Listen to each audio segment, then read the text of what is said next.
कालीधर वृंदावन में किया।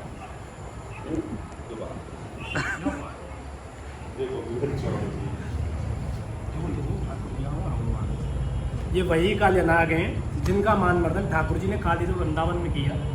जब कालियानाग की से पूरी यमुना प्रदूषित हो चुकी थी, यमुना का जल विषैला हो चुका था, जब ब्रजवासी उस जल को ग्रहण करते थे या गौएं उस जल को पीती थी तो उनकी मृत्यु हो जाती थी या नाना प्रकार के कष्ट होते थे। तब ठाकुर जी ने कालियानाग को बाहर निकालने का प्लान बनाया, कोशिश की, एक योजना बनाई, बॉल का खेल किया। वो सब आप सबको विदित है, पता है, लीला में आपने देखा। तो जब ठाकुर जी नीचे गए तो 3 दिन और 3 रात कालियानाग का और ठाकुर जी का युद्ध चला, भीषण युद्ध चला। उसके बाद कालियानाग ठाकुर जी की शरणागति हो गई। जब नागरानियों ने ठाकुर जी से प्रार्थना की, निवेदन किया, वंदन किया कि ठाकुर जी इन्हें जीवन दान दे दीजिए, हमें सुहाग दान दे दीजिए, तब ठाकुर जी ने इन्हें सुहाग दान दिया। लेकिन इन्हें आदेशित किया कि कालियानाग तुम्हें यमुना छोड़ के जाना पड़ेगा, क्योंकि तुम्हारी वजह से ब्रजवासियों को बहुत कष्ट हो रहा है, बहुत हानि हो रही है, ब्रज को बहुत हानि हो रही है। तो कालियानाग ने कहा कि प्रभु मैं जाऊंगा तो जाऊंगा कहाँ, अगर मैं बाहर निकलूंगा तो गरुड़ मुझे हानि पहुंचाएंगे, गरुड़ मुझे खा जाएंगे, गरुड़ मेरी मृत्यु कर देंगे।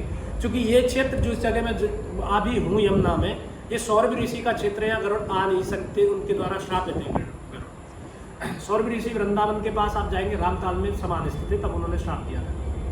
यमुना का जल काला है, मैं भी काला हूँ, गरुड़ को दिखाई भी नहीं देता, मैं इसलिए भी मैं यहाँ छपा हूँ, लेकिन बाहर निकलूंगा तो गरुड़ मुझे खा जाएंगे। तो ठाकुर जी ने कहा कि कालियानाग तुम किसी भी बात की चिंता मत करो, वो चरण चिन्ह जो ब्रह्मा को, जो शिव को भी दुर्लभ हैं, वो चरण चिन्ह मेरे पद चिन्ह तुम्हारे सिर पे पड़े हैं, उन्हें देख के गरुड़ तुम्हें कोई हानि नहीं पहुंचा सकते। तो कालियानाग ने कहा प्रभु मैं जाऊंगा तो जाऊंगा कहाँ, अभी तो मैं यमुना में, यमुना से बाहर निकल जाऊंगा तो कहाँ जाऊंगा।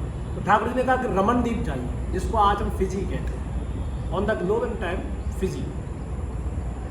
तो जब ठाकुर जी ने आदेशित किया तो इनको एक श्राप दिया था साथ के साथ कि कालियानाग जिस तरीके से तुमने ब्रजवासियों को कष्ट दिया है उसकी सजा तो मृत्युदंड है, लेकिन नागरानियों के निवेदन पे मैं तुम्हें जीवन दान दे रहा हूँ, लेकिन अब कभी जीवन में वृंदावन की तरफ या ब्रज की तरफ मुड़ के मत देखना, वरना तुम पत्थर के हो जाओगे, निश्चल हो जाओगे, वहाँ से हिल नहीं सकोगे। जब यहाँ से जा रहे थे तो उन्होंने सोचा कि रमन द्वीप में मुझे क्या मिलेगा, लाखों करोड़ों वर्षों की तपस्या के बाद कुछ एक क्षण का ब्रज का वास मिलता है। जब यहाँ से जा रहे थे तो इन्होंने ये बात सोची और फिर इन्होंने यहाँ मुड़ के वृंदावन की तरफ देखा कि मैं पत्थर का हो जाऊंगा तो गरुड़ तो मुझे कोई हानि पहुंचा ही नहीं सकते। ठाकुर जी के चिन्ह भी हैं, पद चिन्ह भी हैं मेरे ऊपर, लेकिन ठाकुर जी की नित्य विहार लीलाएं तो मुझे देखने को मिलेंगी, उनके दर्शन तो मुझे मिलेंगे।